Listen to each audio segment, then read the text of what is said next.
Ready? Start. Mr. Vice Chairman, I accept the principle of the separation of the railway finance from the general finance. I also accept the desirability of this arrangement.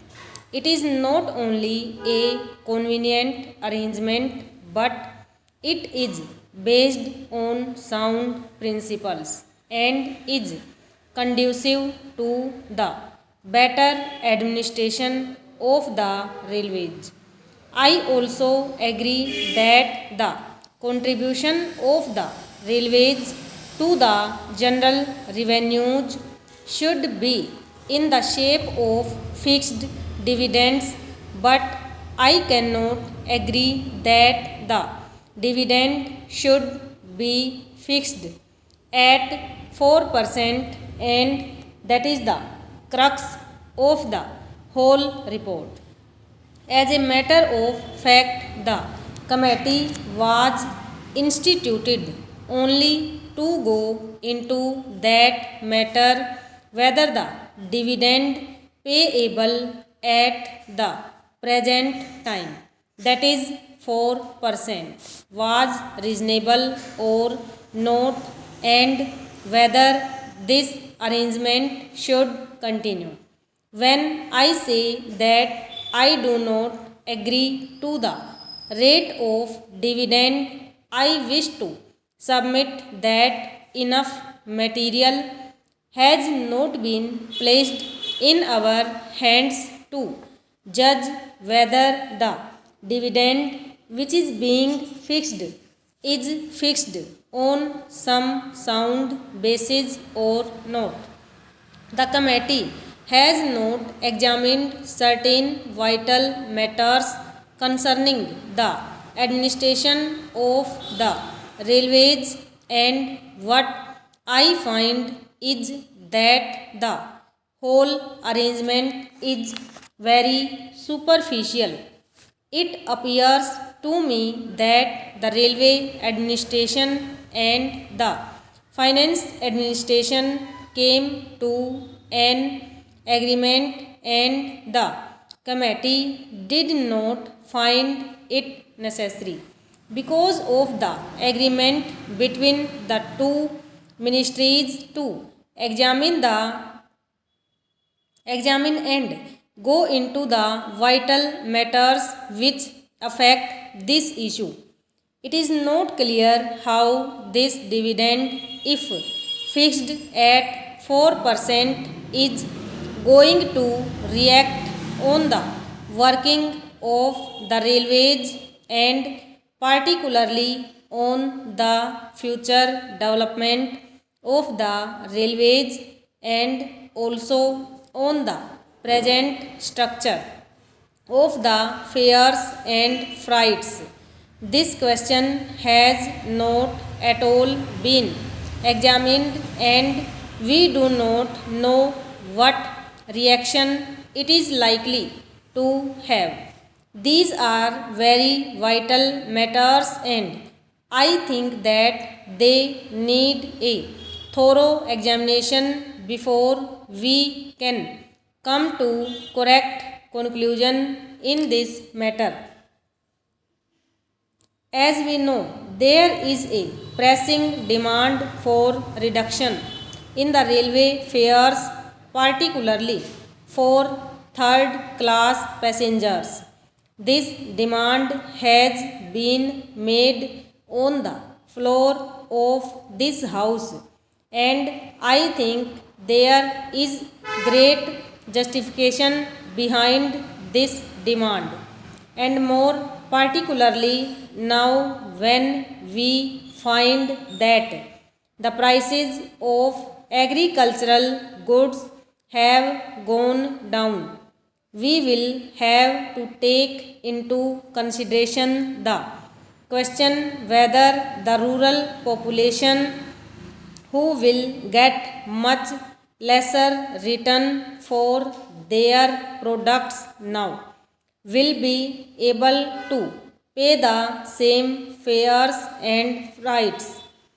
I also wish to draw your attention to the fact that the Federation of Indian Chambers of Commerce had submitted a memorandum to the Honorable the Railway Minister asking him for an examination and revision of the freight structure.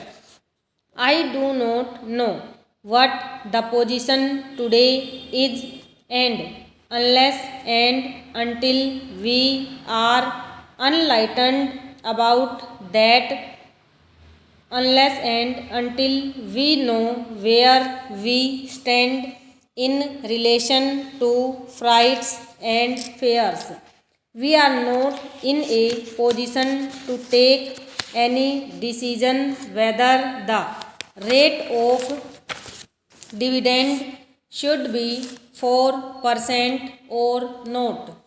I should like to ask the Honorable the Railway Minister whether in view of this strong demand made by the people through their representatives in both the houses of Parliament, and in view of the changing economy with which we are faced, he can give us an assurance that he will be able to discharge his obligations and responsibilities and commitments, that he will be able to pay a dividend of 4%, and yet he will be able to reduce the freight and fare rates.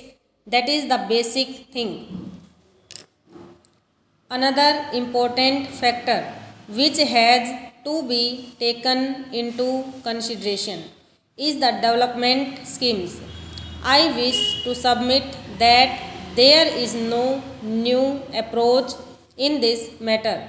I find that we are going about in this matter in the same freezed manner, and the aspirations of the people have not at all been taken into consideration. The Honorable Railway Minister will remember that during the budget speeches made on the floor of this House as well as in the other House, there have been incessant demands for the development of the railways.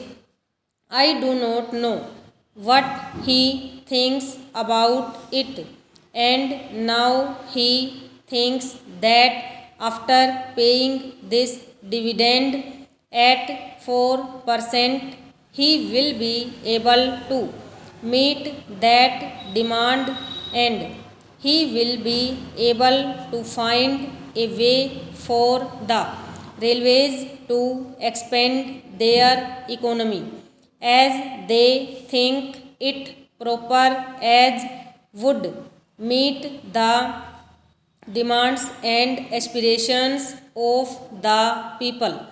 In this connection, I wish to invite your particular attention to the facts.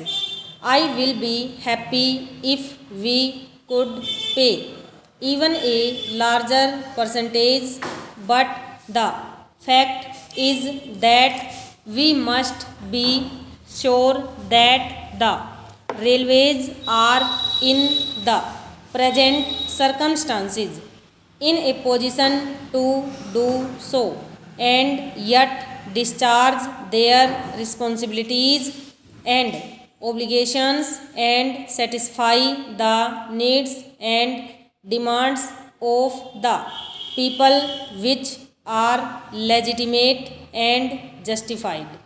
Now, when we fix the dividend at 4%, what happens is that we also fix that of those projects which are to be considered as remunerative at 5% because the railways want a margin of 1%. What actually happens is that when we fix it at such a high level, because of this percentage, we find that no many new projects are really taken up, and we have been very seriously disappointed in this matter.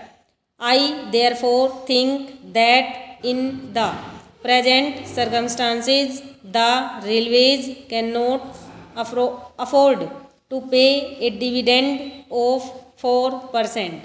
May I ask the railway minister whether it is not a fact that even he has not been able to contribute fully, or even he will fall short by about rupees 60 crores in his contribution towards the plan, out of the rupees 400 crores that the railways have to contribute. I find from his speech that they are faced with a net shortfall of about rupees 62 crores. Stop over.